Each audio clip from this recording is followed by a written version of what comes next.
Strike a Chord, music chit-chat with your host, Valentino Gikovski. Welcome to the Strike a Chord Podcast, episode number 2. And on this podcast, we have the very awesome multi-instrumentalist, Tamer Taskaya. Tamer was a musical director for Galata Express, which was a very popular band here in Melbourne, Australia. With Tamer, we'll be talking about the multiple instruments that he plays, his approach to music and arranging, and also how he migrated here from Turkey to Australia and his take on the Australian music scene as well. Also a big shout out and a big thank you to the Yesteryear revival and the production team, as well as Eclipse for the support on this podcast. If you like what you hear and what you see, remember to hit the thumbs up button and subscribe. Enjoy. All right, welcome to Strike a Chord Podcast Videocast, episode number 2, and I'd like to welcome Tamer Taskaya, a awesome multi-instrumentalist who I've had the pleasure of playing with many times, and likewise, a very prominent figure in the world music scene here in Melbourne. So, welcome, Tamer. Thank you for having me. A pleasure. So, you're a multi-instrumentalist, and I know your capabilities and your level are very high. So, and I've had the pleasure of playing with you.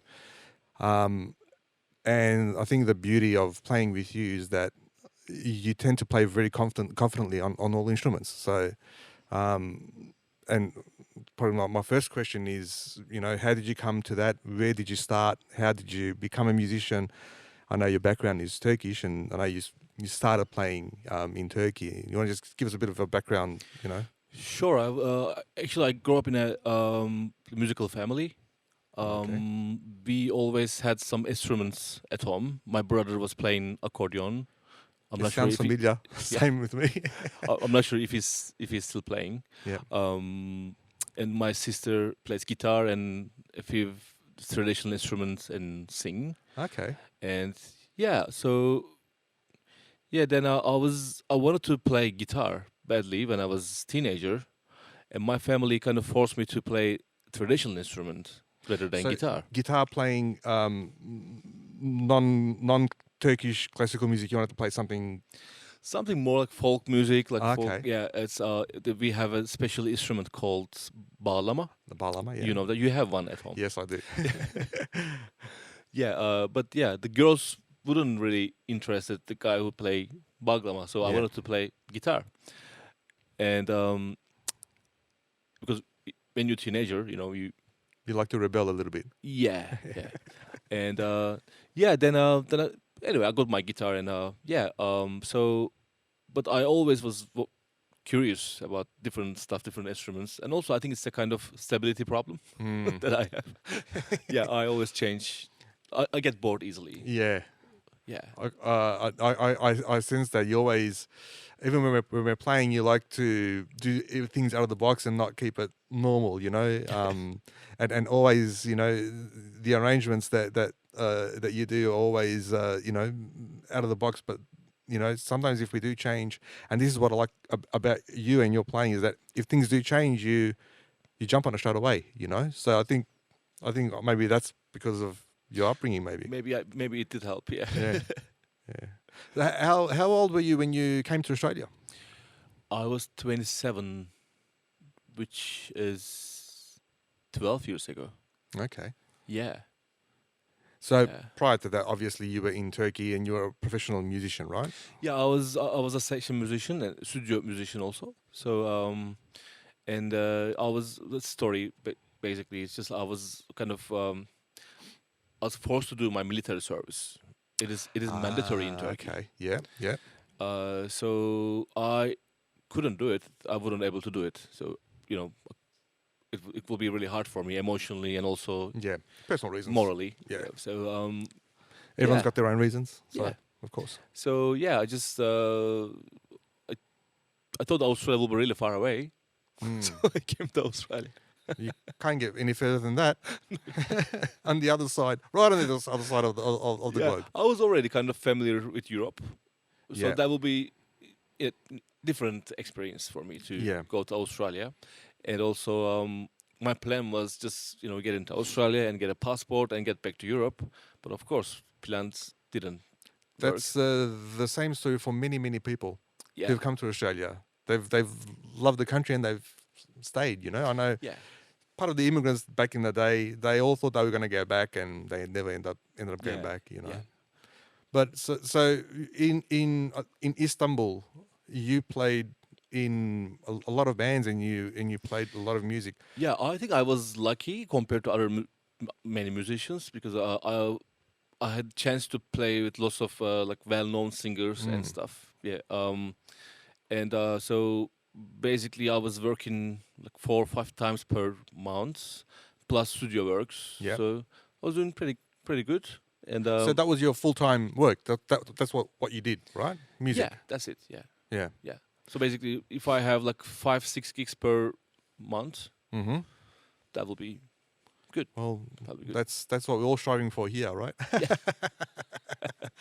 So I suppose when you started playing and you started and you did academic music as well in Istanbul, in Turkey as well. I studied classical studied? cello. Yep. Yeah, and but I think I mean, I love classical cello, and also I love classical music, classical Western music. Yep. And I think cello is identified as classical. I love that way. You're But, right. yeah, but also I wanted to try something different, such as like playing kind of fusion, Yep. flamenco, like we Yeah. did together, and Yeah. a little bit more Middle Eastern and more experimental. Which comes out in your playing, and it's beautiful. So, and I think the basis of you learning classical, I think, was the foundation for, and I can hear it in your playing. You got the foundation there of classical, but you put your own flavor on top, which I love. Yeah. Also, they do a great job, so you don't, you don't want to do the same thing because it's already done. So You got to put you want to it do there. something different. Something yeah. different. And playing the jumbush and oud and everything like that, did that come later after the cello, or did that come the same sort of time? No, it is surprisingly it happened in Australia. I started. Australia? Yeah, I started playing oud in Australia. Really? Yeah. Oh, geez. And the jumbush Yeah. and well, balama you knew how to play, yeah? That Sort of. balama is my first instrument, but I never kept playing. So Yeah. yeah. That's So I started here because I think you kind of get homesick and you want to play, your hometown stuff a little Yeah. bit, and yeah, it's I'm not. Yeah, I don't regret it. It's good. It's so fun. for those who don't know the instruments that we're talking about, the jumbush is it's a Turkish instrument which is also played in Macedonia as well. Oh. Is part of the Turkish influence groups in Macedonia, as well as the oud, and also the kanun, which we Yeah. adopted as well. Being under the influence of Turkey for a very long time, we adopted that. And the great instruments, the jumbush is a fretless, sort of like a fretless banjo, yeah? It is actually has got a good story. Jumbush has a good story. It's people called it garden oud at the first time because oud was not loud enough to play with clarinets and violin. That's right. So they invented jumbush. Then it's like nylon string guitar and a steel string And guitar. a steel string. Yeah, Because the exactly jumbush the same thing. it's aluminium, right? It is mainly aluminium, but there are some other like my jumbush is copper. Ah, yes, that's right. Which is It's more copper. mellow. Yeah, I yeah. find it. But there are new generations of jumbush. They sound even better. It's a great sounding instrument. I know when you used to play it live with Galata as well, Yeah. which is another subject we'll get onto later. But it's a great sounding instrument, and I've heard it in many different in many different sort of cultures. Mm. But again, it's played very similarly in every culture. So in Yeah. every style of music, you still got the same sort of chills, the same sort of slides. It's played very, very similar. So you won't probably. I'm still yet to hear a jumbush player playing in a rock sort of style, but wherever I hear it, it's the same feel, but in a different culture. Yeah, that's kind of similar dialects. Yeah. Yeah. Correct. Mm-hmm. And the oud, because you play the oud very well. I know we've played together many times, and the oud is another instrument that I think that you love. Oh, I love it. I love it very much. Yeah. And you can sense it in your playing. You're very you're very into it when you're playing, you know, like when you're I feel playing it, very you're very present when I play focused on oud. it, you Yeah, know. I feel very present when I play oud, Yeah. especially because I think I think it's fretless, and then so maybe it gives you that chance to focus like totally, and Yeah, because you always need to hear it. correct. Yeah, Because it's a very mellow instrument, it the oud. is. Yeah, And I know now with your electric and pickup and you can amplify it, but yeah, again, having the proper oud as well makes a difference of how you play as well. Because when you're playing, it's like an electric guitar. When you play even a nylon string guitar with a pickup, just a piezo pickup, you play it different to something that's already acoustic on a microphone. of course. Yeah. And I can sense you when you're playing the oud, which I've heard you play many times. When you're playing it right here and now, you're in a different zone. It's a different instrument. So your approach is different. Yeah, the data is different. Like Oh, the data. That's good. I like that one. The data is different, yeah. but Different file. it's a it's a different file. And with that also, you also play guitar, right? Well, You do. You play yeah, guitar. I play guitar. But Yeah. yeah, it's But I think you can hear the oud technique on guitar too when I play guitar, and I sometimes do this not not on purpose. Yeah, It's just it going comes that way. naturally. Yeah, The finger style and the comes yeah. natural. And I've heard you play electric with Turkish style, and it's amazing. By the way, So much fun, especially electric. Yeah. when you know when we had that gig, like we were playing that gig at Taksim with the electric with the Strat, you were killing it. And So much fun. I never had this many toys. This pedal boards. I know you had boards and you had electric guitar, and now you're planning on getting the electric bow, yeah? And then being I want to get the electric fretless guitar yep, with a e-bow. the e-bow, that's Yeah. right. So yeah, I can play even more. You know. Cello style electric guitar. Yeah, I want to have more toys like Yeah. to play. Don't we all? Yeah. Don't we all? And I think with your approach, I really like your approach, and I really like your arranging style. I think when we arrange together, we gel straight away because I think we know how things work without even talking to each other sometimes. And this is the connection that me and you have. I think when we sit down and arrange, or we're going to play something, or we'll play like this, I think we both think a bit opposite to what things are supposed to be like. Yeah. And I like that about your arrangement. What is your approach? What is your other sort of approach when you're arranging, when you're thinking about music?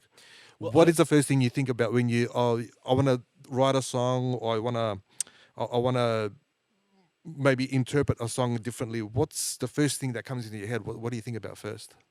Well, I think it is depend on what you want to do. Like for example, if I need to do something for the industry, so you need an industrial approach. You need to Okay. consider the industrial Like a standards. commercial sort of. Yeah. Okay. Or you want to do kind of like more experimental stuff, Yep. more artistic stuff. Yep.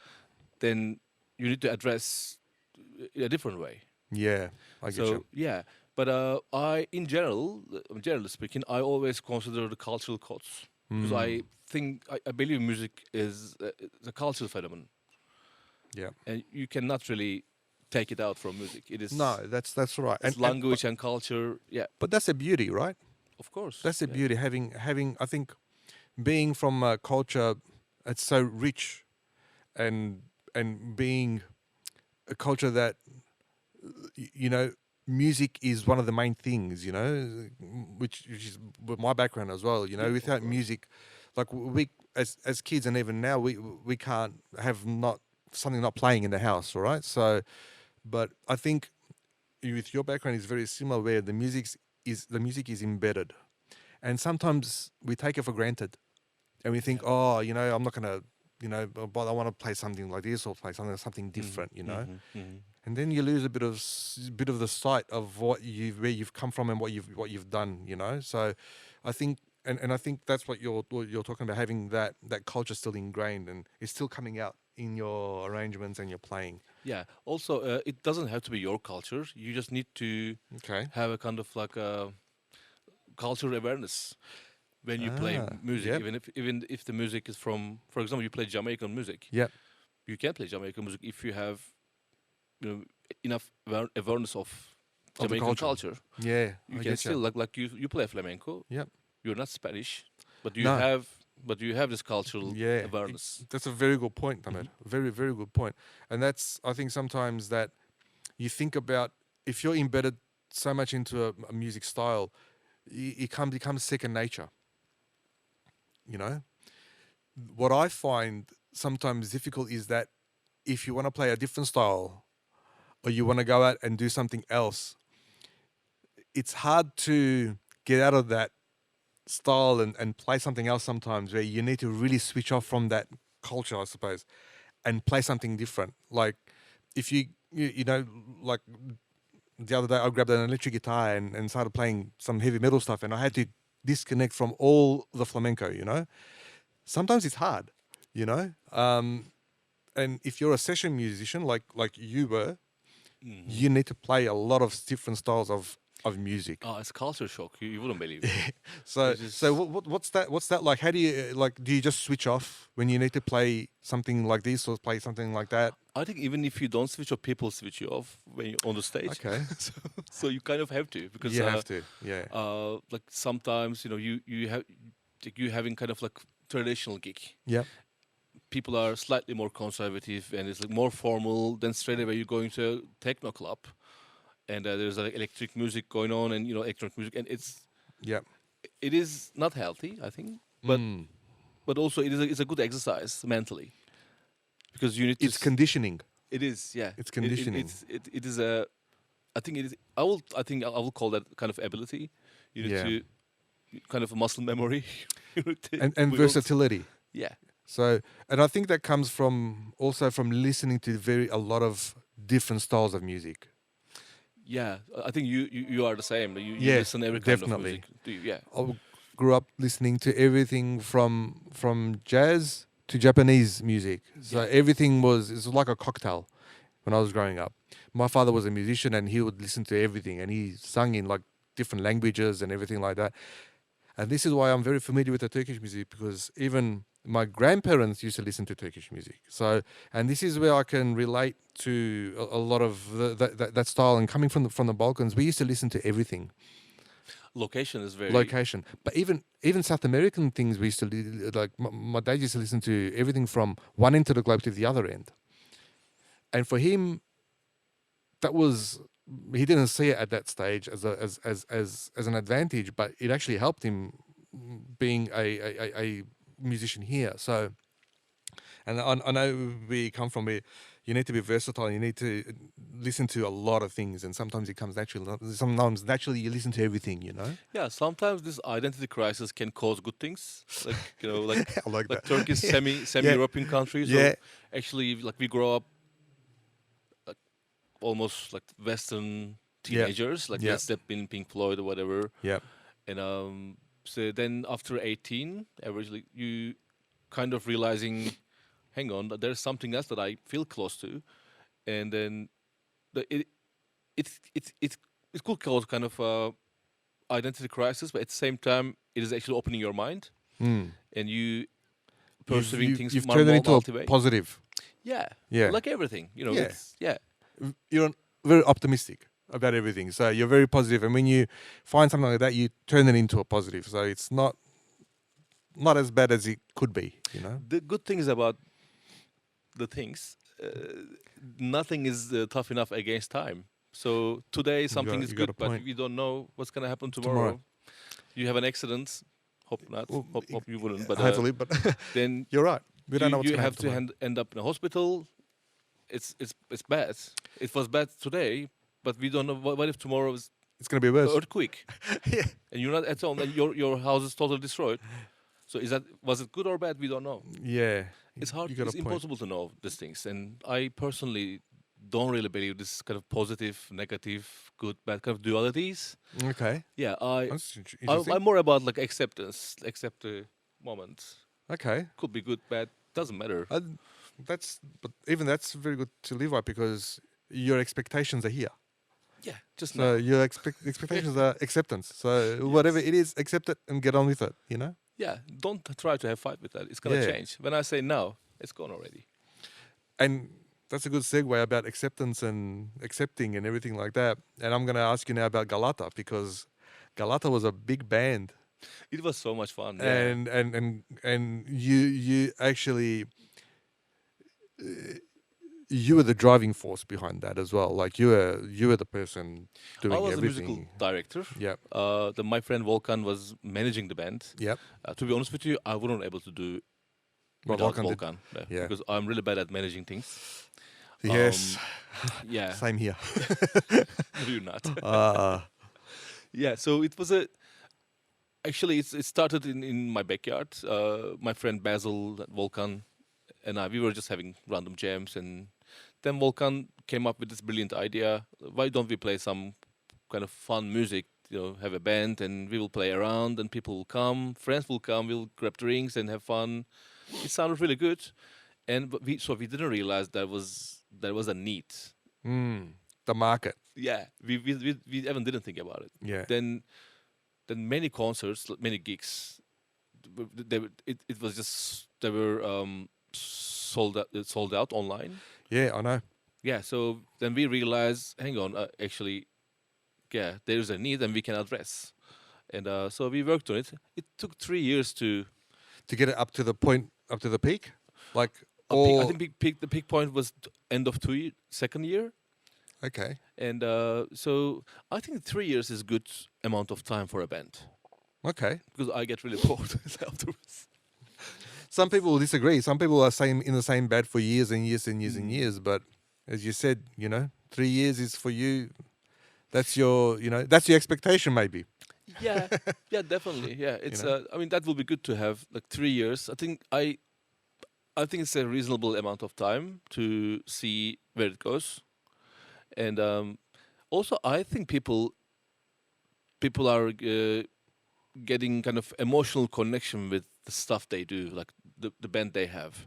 So they don't want to finish it, because I think it's kind of fearful thing for them. Okay. Okay, that's interesting. Yeah, because people are tend to have Hold- emotional connection. Hold on. Yeah, Yeah. and identify themselves with the things they done or they do. But there's even some of the biggest names have that emotional connection. Everyone, you yeah, know. yeah, everyone. And I think people are addicted to the ride as well. The adrenaline, the chemistry, the things that happens on stage, and I know a lot of people are addicted to that. And it's like a drug. Whereas some other people, they're a bit opposite. They let's get on to the next thing. Now we've done this, we've completed it. Let's get on to the next thing. We've completed this. Let's get on to the next thing. Yeah, of course. You know? I only can talk about my. Yeah, of course. Yeah. But it was a great band, and it was very successful. I know I tried to get some tickets once, and I couldn't get tickets, and I couldn't see you guys. You should have gave me a call. I didn't want to go down that path. I wanted to. I now didn't want to use my contacts. I wanted to get in line and wait for it. But we got to the door and we got on, and there was no more tickets left. Yeah, So, it was a busy band. But that's a successful band. If you're getting people in and you're selling out venues, that's what the venue managers want to see, right? Yeah, they looked really happy. I bet they were.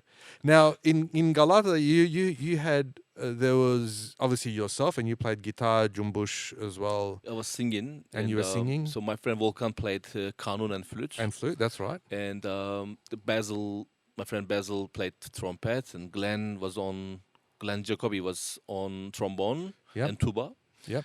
and Stefan Nochevsky On trumpet, trumpet, and Muharrem Süleyman as well on saxophone. saxophone. And you had the ever popular Volga Yeah, on darbuka as well. I was And gonna count the last, because I got to best comes last. So the best comes last.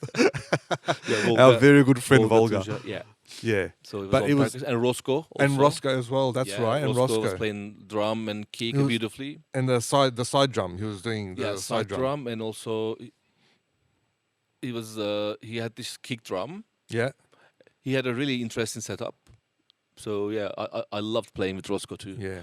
Roscoe's very good too. He knows the Balkan stuff as well. Yeah. He's Very quick learner too. Yeah, he's very obsessed in the Balkan stuff, especially the Yeah. Serbian stuff. He's very obsessed in it. So Yeah. And Good on he him. always looks cool on stage. Always the hat. Yeah. So yeah, I mean, Galata was when did Galata finish up? What year was it? Ooh. I think the last year 18? was 2018. I think. 18, Yeah, yeah. yeah, that's right. And Yeah. then I approached you saying let's do something. I think Yes. that was the and same around about the same time. When did it finish? It didn't. It finished. It didn't even start. Unfortunately. That's right. So when COVID hit, that's when Yeah. it sort of like Yeah. it really killed that project with our project as well. But we always find time to get together, me and you, and to work on new things. And even though it's sometimes, you know, it's whether we get out there and do things or not, I think I enjoy the time that we spend arranging. Likewise, yeah. So much You know? fun. I mean, flamenco and the Eastern stuff and the things that you do really blend in really well together. And now with the project that we've got playing duo, I think, and you on fretless guitar, I think it works really well. And Yeah, it's so much fun. it is fun. Yeah. It's really fun. And I think I think the arranging, the approach is different too. Yeah. Because now you're on a different instrument. You know, it's not the oud. It's something different. And now I have to. My approach is a bit different. Yeah, because flamenco is not that gentle music. Then you need to play Yeah, very gentle, and it must be challenging for you also. it is a bit It's- challenging yeah. because not only that, different. You're using different scaling, different. Yeah. You know, different. It's a different approach. It's a different sound. So Yes. my approach has to be different, but I still need to make it sound flamenco. You know, as well. So at the same time, so course, it is challenging, Which is great. Yeah. but it's good. You know, Yeah. I'm enjoying it thoroughly. So. Likewise. I think, as well as that, you've also played with other people as well, and you know now you're doing an album. Yeah, you're Yeah, I thought recording- that would be a good idea to have release an album yeah. before I get 40. So yeah, So when do you turn 40? 40. When do you turn 40? 8th of Jan Next year. next year. Yeah, next year. Yeah. So yeah, I think I'm almost done. I just need to have a few more tracks done and Yep. mixing and mastering and a few drum recording. Yep. That's it. Yeah. So I will have an. And I've heard a bit of it. I know because I've recorded a bit on it, Yeah. You and you it's played sounding one of the sounding fantastic. So yeah, I hopefully think it came out good. Yeah. hopefully you have a lot of success with it. And I think the other thing is, if I suppose if you weren't a musician, what else would have you done if you weren't a musician? Because you're like myself, you're embedded in it. Mhm. And for me, it's hard to think because I started playing the guitar when I was 3, so it's hard Mhm. for me to think without music. Do you ever think about what you would have done if there wasn't a musician? If you weren't I a musician, actually or there almost wasn't wanted music? to be a journalist. A journalist? Yeah. Oh, okay. Yeah. So I would like to be a journalist. Yeah. And that could be fun. You know? It's. It's But I think. But I feel like I still will play music. yeah, of course, of because, course, we'll yeah. still play music, but and I think, but the journalism though, it's still being creative, right? It's still the creativeness as well. Yeah, you can be creative and you can make lots of trouble. You can get into Which you don't mind making a bit of trouble. a little bit. I wouldn't mind. Yeah. That's okay. The I suppose we're talking about now the approach to the venues here and the music in general and the industry with the difference to say Turkey. Mhm, mhm. The venues, how would you describe the venues there and the venues here in Australia? What's the difference? What's the difference in the venues and the people at the venues, and what is the difference? When I first came here, I met Murat Unified Gecko. You might know him. Yeah. So he called me for a gig. I was gonna play bass guitar Yeah. with Unified Gecko, and I guess I was replacing Alex. Yeah. Before he passed away, and then so I just go to the venue and they asked me where's my amp, bass amp, and I said bass amp. So I need to bring my bass amp to the gig. They said of course. I said I didn't know that. Sorry. Yeah. And they were super easy. They was, okay, that's okay, man. Just give me your lead. I said lead. And you Why didn't am I even have bringing a my lead to lead the as well. venue? Because I assumed if a venue provide live music, they will be equipped. So because you that's thought Yeah, everything should be ready for me. I'll just come in, plug in, and that's it. yeah. So, but I was wrong, obviously. So I think it is a matter of population and culture, and also city identity. So it's different. Istanbul, there is I think population is almost 20 millions. Yeah, It's a it's big. compact city, and then culturally, also music is a big element of culture. Yeah, And Australia is a bit different, and it's hard to say there is a music industry here. yeah, we're struggling. Yeah. So when there is no music industry, it means there is no industrial standards. Yeah, So it's mean not very sophisticated engineering. You know what I mean? Like more, yeah. but we're getting better. Of We've got some course. really good Yeah. people here Yeah. that do it. But Yeah. you're right. In I think the expectation of the musician overseas, and I know I've seen it as well. The expectation is that everything will be there provided you just bring your instrument, you know. And I've seen that as well overseas when I've played overseas. You know, you just bring your instrument and that's it. But that's where you got caught here. Over here, we have to bring everything. Everything is our own here. I was so surprised. Like those poor drummers, and they this, carrying all the stuff all day, the heavy stuff, and then they play. I think it is. I will call it real dedication. Yeah. Yeah. Well, when we used to do the weddings, we used to carry everything, all the PA, the drums, the amplifiers, everything. And when you get to the time where you have to play, you're exhausted.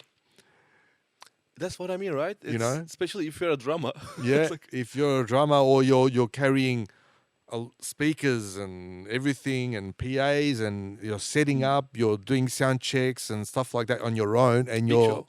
it's a lot. And we were a 5-piece, you know, it's like we do everything, you know. And It's a big then job. you know we tried to make things more compact, take less things, and it was quite challenging. But yeah, I suppose there's the good and the bad with that, you know. I suppose the good thing is that you're taking your own equipment, you know you know how it works, and you know how to set it up. Yeah, definitely.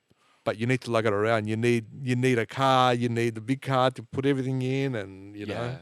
Yeah. Also, the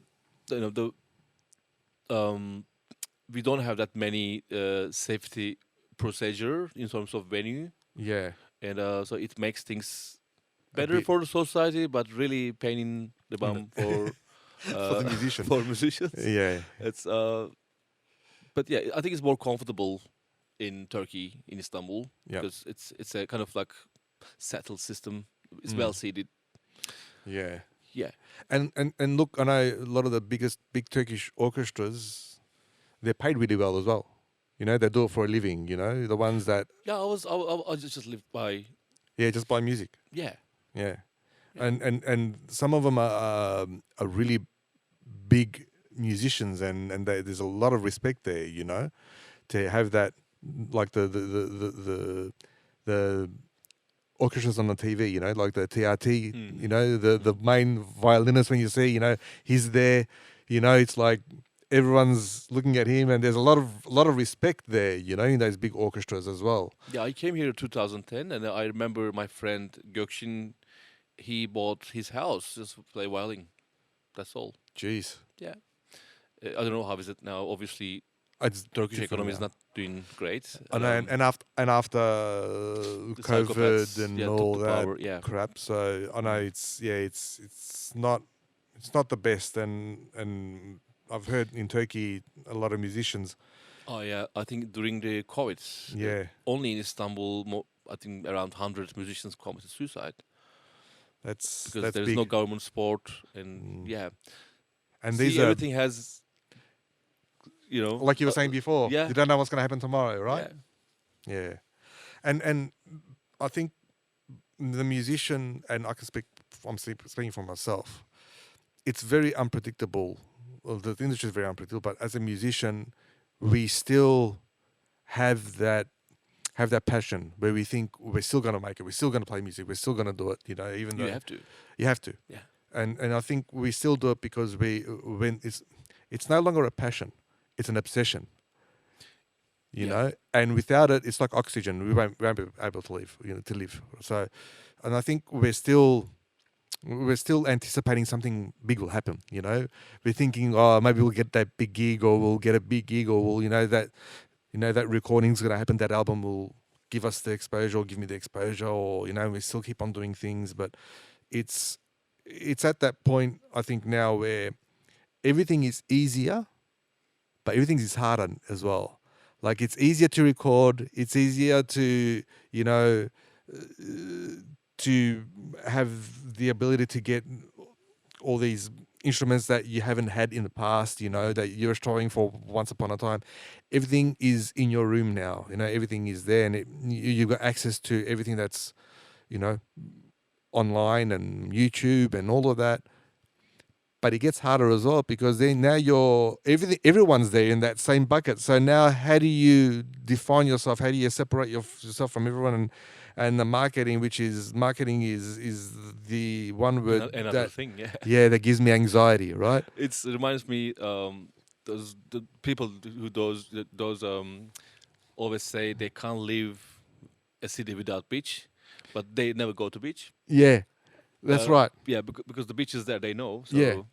So that's right. possibly they feel like they've been there every day anyway. Because Yeah, the beach is exactly. there. Yeah, so Exactly. like this internet, and this all the information is very liquid, and it's very accessible. Yep. It is great, but also when people know knowledge is there, they always postpone. You got a point there. Yeah. Yeah.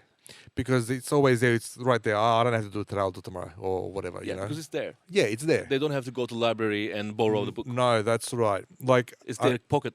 exactly. Yeah. Years ago, and you'd probably know, where you'd be waiting for a record to get released, or you would wait for someone to give you a tape of something so you can dub it, or you can, Now there's no waiting. No. You've got your Spotify's, you've got your YouTube, you've got all the other platforms where everything's readily available, So there's no excuse anymore. There's no excuse. Now, it's, and I suppose that the other side of it is when you're releasing something and you're trying to do something, you always compare it to these other albums or these other styles of music, or whatever you're doing, whatever you're recording. Before, you'd have to wait until you hear it on cassette or anything like that. Now you can compare it straight away. Like, if you're doing a mix down or you're recording something, you can compare that and listen to this at the same time. It's like, everything's right there, once upon a time, I used to slow down the recordings on a tape deck, to just see what solo there was, or what they were doing. Now it's right there, so there's no excuse for you not to play it. Dude, one of my friend who's a sound engineer, he just connected with his iPad to another friend's desk from his Somewhere house to sort out the problem. Yeah. Yeah, I don't know. It's I better don't think about it. Yeah, we get. play. Yeah, I think the same. I think we get anxiety. We leave that to Roland, the audio engineer master. So, but yeah, look, as good as technology is, I think there's an expectation there as well. Yeah. You're expected now. If you release something, you're expected to be on Spotify. You're expected to be here. You're expected to be there, and your quality is there as well. There's an expectation of your quality now. Yeah. Also, let's don't forget that every problem solved by technology is going to cause a new problem. Yeah, you're probably right. It's you're endless. probably right. It's so. But we still want to play music, right? Yeah. And we still want to record, and we still want to, And we don't have problem with that. No. And we still want to play live. That's us. We're live players. We want to play live, and there's nothing's going to emulate that. No. No technology is gonna emulate that. They'll probably bring robots on one day to play live, but that thing when you have that connection, that live connection is different to when you watch something online or you listen to something or recording. It's totally different, and I think that's where we, I don't think it's gonna happen in 30, 50 years. It might happen. We don't know, but likely we will be gone. Well, we don't know. We don't know what's going to happen tomorrow, right? Yes. Well, Tamer, thank you very much for Thank you for coming on this podcast. absolutely my pleasure to have a multi-instrumentalist extraordinaire, a very awesome musician. It's been a pleasure to have you on, and a pleasure playing with you as well. And hopefully we can do many more projects in the future. We'll have a drink now, and a big shout out to Yesteryear and the Yesteryear Revival, and these great premises and this great venue as well. And also a shout out to Cake Eclipse for the cakes. And now we'll have some rakia. Rakia. Yeah, Sounds familiar. It does sound familiar, doesn't it? It's a bit of a home brew there. So Cool. yeah, but thanks once again, Tamer, and stay tuned for a bit of a jam. Pleasure. Thank you, Yeah. Valentino. All the best, mate. Thank you once again.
Hope you enjoyed the Strike a Chord podcast. Be sure to visit valentinoflamenco.com to access more podcast episodes, news, and other projects that I'm currently working on.